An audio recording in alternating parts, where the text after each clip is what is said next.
오늘은요 신명기 10장 12절에서 15절의 말씀을 중심으로 오늘날 내 행복을 위하여 라는 말씀으로 은혜를 나누기를 원합니다. 주전 1406년경 이스라엘의 지도자 모세가 광야 40년 여정의 마지막 끝자락인 모압 평지에서 그의 백성들에게 마지막 유언적 3편의 설교를 기록한 것이 신명기서입니다.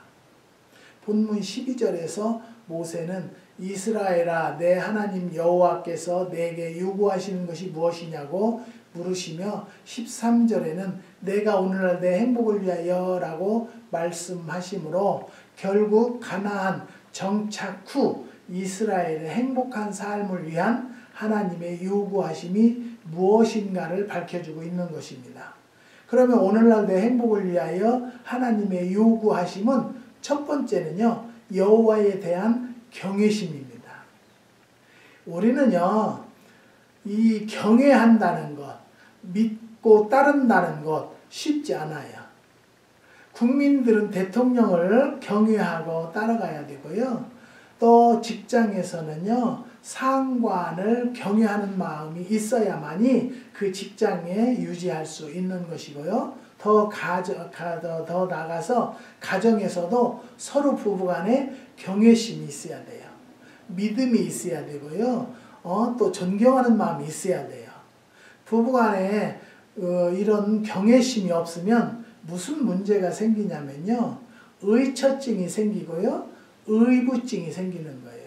그렇게 되면 결국에는 뭐가 되죠? 가정의 파괴가 되는 거예요. 우리는 하나님의 자녀들이기 때문에 여호와에 대한 경외심이 특별해야 된다는 것을 깨달으시기를 바랍니다. 본문의 12절에 이스라엘아 내 하나님 여호와께서 내게 요구하시는 것이 무엇이냐? 곧 내 하나님 여호와를 경외하여 라고 하였습니다. 경외하다는 원어 야레는요 두려워하다라는 말로 하나님의 거룩하심과 위대하심에 대한 두렵고 떨림의 마음 자세를 뜻하는 것입니다. 더 나가서는요 가정에서도요 남편을 우습게 봐버리면 말도 함부로 하게 되고요 아내를 우습게 보면은요 말을 함부로 하게 되고 낮추게 되고 그런 경향이 참 많이 있습니다. 사랑하는 성도 여러분, 누구에게나 사람을 나보다 낫다라고 생각해주고 상대방을 존경심을 갖는 자들이 바로 된 자예요. 저는요 어느 프로를 봤는데요 91세의 할아버지고요 85세의 할머니예요. 근데 이 할머니가 6남매를 농사지어서 다 결혼시켜서 분가를 시키시고요 시골에서 두 분이 사세요. 근데 농사를 많이 지세요. 91세에 비하면. 근데 아주 힘들어 하셔도 열심히 드시고 또 할머니가 열심히 존경심을 가지고 대우를 해주세요. 그런데 지금 농사를 지시는데도요 왜 아들들이 이렇게 농사를 못 짓게 하고 아들들이 생활비를 다 주실 텐데 왜 농사를 지세요? 그렇게 이야기를 하니까요 이 할아버지 말씀이요 나보다 못한 사람 도와주려고 농사 짓는데 91세가 누구를 도와주겠어요? 그런데 오늘날 한국이나 이 미국은요 누구를 도와주려고 하는 것보다는요 누구를 이용하려고 하는 사람들이 참 많이 있다는 거예요. 우리는요 항상 우리 믿는 자들은 첫째는 여호와에 대한 경외심이 있어야지만 우리 이 세상에 살면서는요 나보다 나은 사람이다라고 모든 사람들을 보고 살면 겸손하게 살 것입니다. 그런데 이 할아버지가 별을 타작해 가지고요 수확을 해서 경매를 경매 붙이나 하나요? 그거 농협에다 내서 돈이 얼마 나왔냐면 1,100만 원이 나왔어요. 1,100만 원을요 구청에다 갖다 내는 걸 봤어요. 그 농사 지은 것을 그 돈의 농사는 다 어려운 사람들에게 주라는 거예요. 그걸 보고 야 할아버지가 참 건강한 이유가 있고요. 사람이 사람을 이렇게 보면은 야 복받을 짓을 한다라는 얘기들을 많이 하잖아요. 그렇죠? 근데 우리도 하나님 앞에나 세상의 사람들 앞에도 복받을 짓을 해야만이 우리가 복을 받는다는 것을 여러분 깨달으시기를 주님의 이름으로 부탁드립니다. 여호와께 대한 경외심은요, 바로 신앙의 근본 바탕이 된다는 것이죠. 인간의 온갖 죄악은요, 하나님 경외심 상실에서 비롯된다는 것입니다. 현대 크리스천들의 자유분방한 탈선이 바로 여기에 있습니다.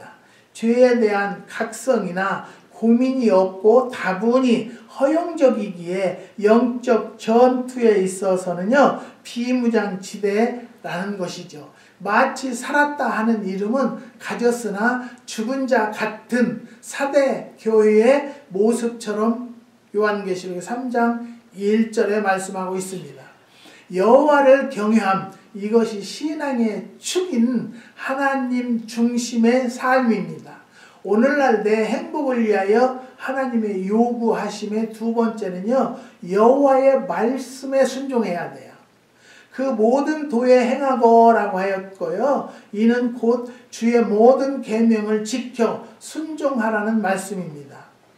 하나님께서 호렙산에서 모세에게 주신 계명은요, 제1에서 4까지의 대신 계명과 제5에서 10까지의 대인 계명으로 구분되어 있습니다. 이는 인간 자신의 행복을 위하여 반드시 지켜 순종해야 할 계명들이라는 것입니다. 왜 이 계명을 주셨습니까? 이는요, 인간 자신의 행복을 위해서 반드시 지켜서 순종해야 할 계명이기 때문입니다. 이는 나의 모든 명령을 지켜서 그들과 그 자손의 영원히 복받기를 원하노라고 신명기 5장 29절이며 그 복을 지켜서 천대까지 은혜를 베푸느니라고 신명기 5장 10절에 약속하심이 있기 때문입니다. 우리는요, 말씀과 규례대로 지키는 자들에게는요, 천대의 복을 준다고 그랬어요. 근데 무엇 때문에 천대의 복을 받지 못할까요? 그거는 바로 답은 뭐냐면요, 말씀과 규례대로 지키지 않기 때문이에요. 오늘날 예수 믿는 사람들도요, 참 목회를 잘하고 신앙생활을 열심히 한 것 같은데도요, 정말 올바로 비춰보면 복받지 못할 짓을 해요. 복받지 못할 행동을 해요. 사랑하는 성도 여러분, 그런 것을 우리가 볼 때는요, 아, 나에게는 이렇게 살지 말라고 하나님께서 이렇게 교훈을 주시는구나 라고 깨닫고 내 자신이 다시 한번 가다듬고 말씀과 규례대로 입각한 삶을 사는 성도들이 되시기를 주님의 이름으로 부탁드립니다. 주의 계명을 지켜서 순종함이 곧 인간 자신의 영원한 행복이 된다는 것을 믿으시기 바랍니다. 그러기 위해서는 우리가 성경 중심의 삶이 바로 여기에 있다는 것이죠. 사랑하는 성도 여러분, 우리는요, 예수를 그냥 모양으로 믿는 것으로 끝나는 것이 아니라 진정 깊이 들어가서 말씀과 규례대로 순종하려고, 다 순종 못해요. 순종할 수 없어요. 하지만 순종하려고 하는 그 분량대로 주님께서 평가하시고 감정하셔서 복을 주신다는 것을 깨달으시기를 바랍니다. 우리는요, 이 말 한마디 하는 것을 보아도요, 참 저 사람 복받을 짓을 한다.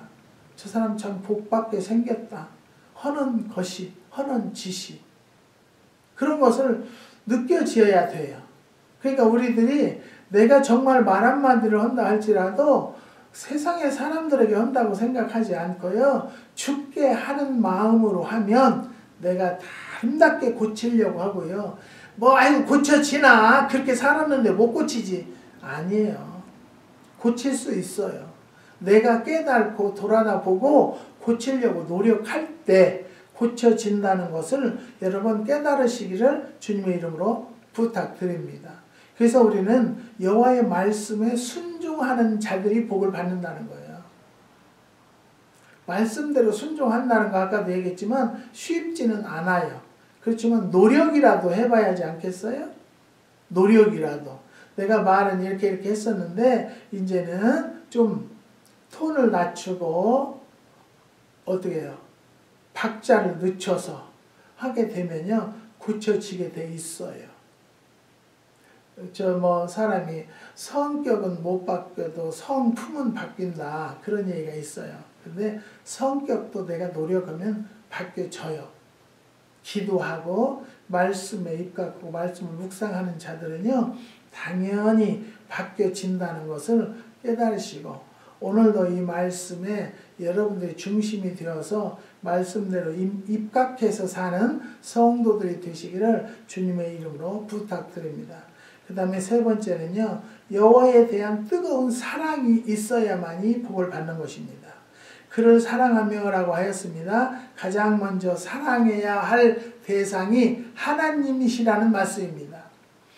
사랑은 인간 삶에 있어서 가장 강한 내면적 동력입니다. 삶의 의미요, 보람이요, 기쁨이고 가치입니다. 참사랑은요, 죽음도 불사합니다. 그래서 하나님은 자신에 대한 사랑을 요구하시고 계시는 것입니다.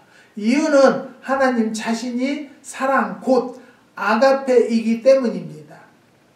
요한일서 4장 8절에 보면 창조주이시며 구원자이신 하나님을 사랑함이 곧 인간의 행복의 원천이라고 말합니다. 인간의 모든 불행이 이 원천에서 벗어난 세속적인 사랑에서 비롯되기에 사도 바울은 말세에 고통하는 때가 이르리니 사람이 자기를 사랑하며 돈을 사랑하며 쾌락을 사랑하기를 하나님 사랑하는 것보다 더하며 디모데후서 3장 1절로 4절에 경고하였던 것입니다. 사랑하는 성도 여러분, 우리는요 사랑하는 마음이 없으면요 누구에게 아무것도 줄 수가 없어요. 어떤 때는 물건을 받고 멋이 나쁘다 평가를 하시면 두 말 않고 저는 다시 보내겠습니다. 다시 보내드려요. 왜? 나는 그런 것을 먹고 몸이 건강해지를 원하는 마음으로 보내는 것이죠. 내가 물질적인 생각을 하면 못 보내요. 사랑하는 성도 여러분, 주는 은사를 받는 것도 하나님이 특별히 허락하셔야 된다는 걸 깨닫습니다. 사랑하는 성도 여러분, 우리는요 정말로 사랑의 은사를 받을 때라면요 나눠주는 은사를 받은 자들은 사랑의 은사를 받은 것입니다. 사랑하는 성도 여러분, 내가 내 욕심을 채우기 위해서는요 아무것도 베풀 수 없고요 나눠줄 수가 없어요. 그렇지만 우리가 사랑의 은사를 받았다면 주는 은사부터 실행해지게 된다는 것을 깨달으시기를 주님의 이름으로 부탁드립니다. 그 다음에 네 번째, 여호와에 대한 최선의 헌신입니다. 마음을 다하고 성품을 다하여 하나님 여호와를 섬기고 라고 했습니다. 이 섬김은요 앞서 말씀해 주신 바 사랑함의 외적 표현입니다. 사랑의 정도에 따라 마음과 성품을 다하는 섬김의 정도도 하나님 중심의 삶 속에서 그 꽃 피웁니다. 이삭을 번제로 드린 아브라함, 옥합을 깨뜨려 향유로 주님께 부어드린 마리아, 오직 그리스도를 위해서 자신을 관제 부은 곧 순교의 제물로 드린받은 사도 바울, 그 무엇보다도 화목제로 드려진 그리스도 십자가의 희생이 그 대표적이라고 볼 수 있습니다. 여호와 하나님을 경외하고 뜨겁게 사랑하면서 표출되는 모든 헌신이어야말로 강처럼 넘쳐 흐르는 행복이 된다는 것을 깨달으시기를 바랍니다. 교회에서 봉사하는 것도요 내 의지로 하는 것 아니에요. 내가 누구에게 희생정신, 베푸는 정신을 가지고 있다는 것도요 내가 하는 것이 아니라 하나님 앞에 뭐가 있어요? 최선의 헌신을 하는 거예요. 사랑하는 자를 내 몸과 같이 사랑하라고 그랬어요. 내 이웃을 내 몸과 같이 사랑하라고 그랬어요. 그런 마음을 가졌으면요 베풀고 나누고 내가 손해가 본다 할지라도 어떻게 해요? 나눠주는 거예요. 또 충성하는 거예요. 또 교회에서도 내가 나타나지 않고요. 오직 주님 앞에 순종하는 마음으로 헌신하는 자들은요. 교회에서도 말이 없어요. 감투의식도 없어요. 하나님께 오직 그냥 순종하는 마음으로 일하는 성도들이 올바른 여호와께 대한 최선의 헌신이라고 볼 수 있습니다. 그런데 오늘날에는요. 내가 뭔 일을 좀 했으면 내가 이렇게 했다. 내가 이렇게 했다. 교회에서도 이렇게 했다. 내가 예전대회장을 몇 년을 했는데 내가 남전대회장을 몇 년을 했는데 내가 뭐 전도를 몇 명 했는데 그게 중요한 것이 아닙니다. 말보다는 실천이 중요해서 그것이 하나님 앞에 연락된다라는 것을 깨달으시기를 주님의 이름으로 부탁드립니다. 사랑하는 성도 여러분, 내가 오늘날 내 행복을 위하여 하나님은 자신의 영광과 인간의 참된 행복을 위해서 우리 모두를 창조하셨던 것입니다. 예배적 존재로서의 자신과 가정과 교회의 행복을 위하여 하나님을 경외하는 성도들이 됩시다.